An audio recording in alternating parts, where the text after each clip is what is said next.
வணக்கம். கேப்டன் விஜயகாந்த் பற்றி ஒரு சுவாரஸ்யமான ஒரு விஷயத்த, அவருடைய மனசு எப்படி அப்படிங்கிற ஒரு விஷயத்த பார்க்கணும். இன்னைக்கு திரையுலகத்தில் தயாரிப்பாளர்களுக்கு மரியாதை இருக்கா அப்படின்ற ஒரு கேள்விக்குறியோட நிறைய பேர் பேசிட்டு இருக்காங்க. அன்னைக்கெல்லாம் தயாரிப்பாளர்களை முதலாளி அப்படின்னு சொல்லி பேசப்பட்ட காலம் உண்டு. தயாரிப்பாளர் வரானாக்கா உடனடியாக எந்திரிச்சிருவாங்க. ஹீரோவோ ஹீரோயினோ யாராக இருந்தாலும் எந்திரிச்சிருவாங்க. ஆனால் இன்னைக்கு வேற விதமாயிடுச்சு. கேரவனுக்குள்ளார பூந்துடுறாங்க. அதே போல் டைரக்டர் சாருங்கிறவர் தான் படைப்பாளி, அவர் தான் கேப்டன். அவருக்கு ஒரு மரியாதை கொடுப்பாங்க. இப்படிப்பட்ட ஒரு சூழ்நிலையில் நமக்கெல்லாம் தெரியும், விஜயகாந்த் சாருக்கு முதல் வெற்றி படமாக அமைஞ்சது எஸ்.ஏ. சந்திரசேகரன் சாருடைய சட்டம் ஒரு இருட்டறை தாங்கிறது. இன்னும் சொல்லப்போனால் எஸ்.ஏ. சந்திரசேகரன் சாருக்கும் சட்டம் ஒரு இருட்டறை தான் முதல் வெற்றி படமாக அமைஞ்சிது.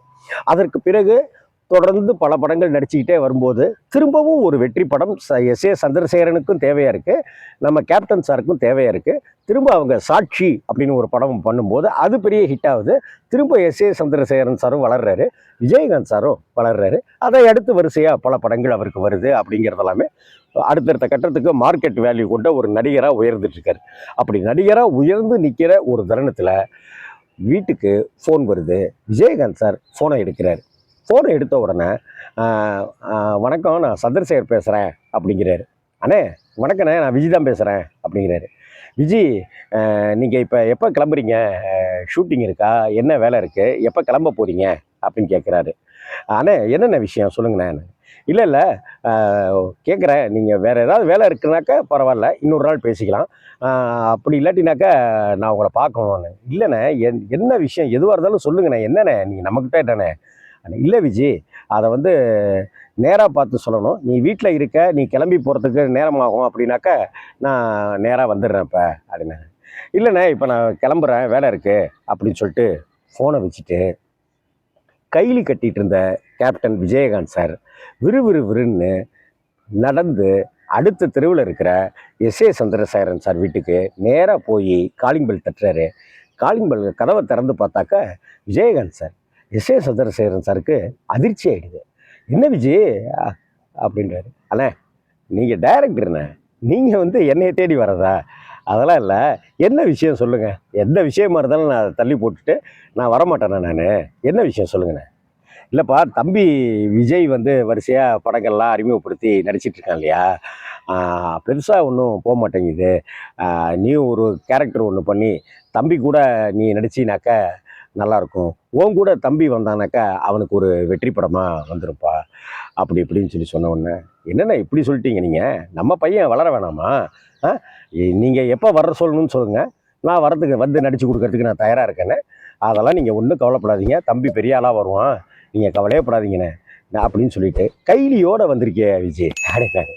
நீங்கள் என்னண்ணே பக்கத்து தானே, நீங்கள் என்னை பார்க்குறதுக்கு வரக்கூடாதுண்ணே, நான் தான் உங்களை பார்க்குறதுக்கு வரணும். ஏன்னா நீங்கள் என்னோடய டைரக்டர் நீங்கள் அப்படின்னு சொல்லி கண்டிப்பாக நடிச்சு தரேன் அப்படின்னு சொல்லி நடித்து கொடுத்த படம் தான் செந்தூர பாண்டி அப்படிங்கிற ஒரு திரைப்படம்.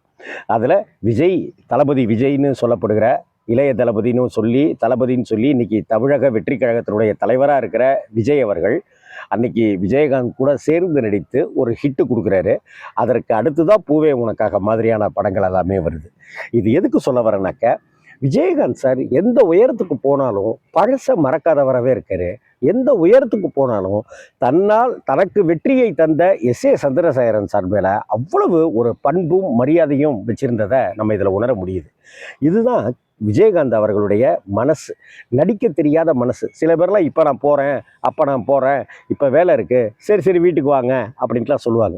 அப்படின்ட்டுலாம் இல்லாமல் நான் வரேன்னு கூட சொன்னாக்கா அவர் எங்கே ஒத்துக்க மாட்டாரோன்னு சொல்லிட்டு அடுத்த தெருவில் தான், வலசரவாக்கத்தில் அடுத்த தெருவில் விஜய் வீடு, இந்த முன்னாடி தெருவில் விஜயகாந்த் சார் வீடு. விறுவிறுன்னு கைலியோடு போன அந்த விஜயகாந்த் விஜய்க்கு அன்றைக்கி லைஃப் கொடுக்கறதுக்காக நடிக்கிறதுக்கு ஓகே சொன்ன விஜயகாந்த் சார். இதெல்லாம் இன்றைக்கி இருக்கிற விஜய் ரசிகர்கள், இன்றைக்கி இருக்கிற சினிமாவில் இருக்கிற நடிகர்கள் எல்லாமே உணர்ந்து புரிந்து கொள்ளணும் அப்படின்னு தான் ஆசைப்பட்றேன். ஏன்னா கேப்டனுக்கெல்லாம் இன்றைக்கி ஒரு சிலையே வைக்கணும். அவர் சினிமாவுக்குள்ளாரையும் சரி, சினிமா வெளியிலையும் சரி, சினிமாவை ஒருங்கிணைத்து சினிமா நடிகர் சங்க தலைவராக இருக்கும்போதும் சரி, அவ்வளவு பண்ணியிருக்காரு அவர். வணக்கம். இந்த வீடியோ பிடிச்சிருந்ததுன்னா லைக் பண்ணுங்கள், கமெண்ட் பண்ணுங்கள், ஷேர் பண்ணுங்கள், சப்ஸ்கிரைப் பண்ணுங்கள். வணக்கம்.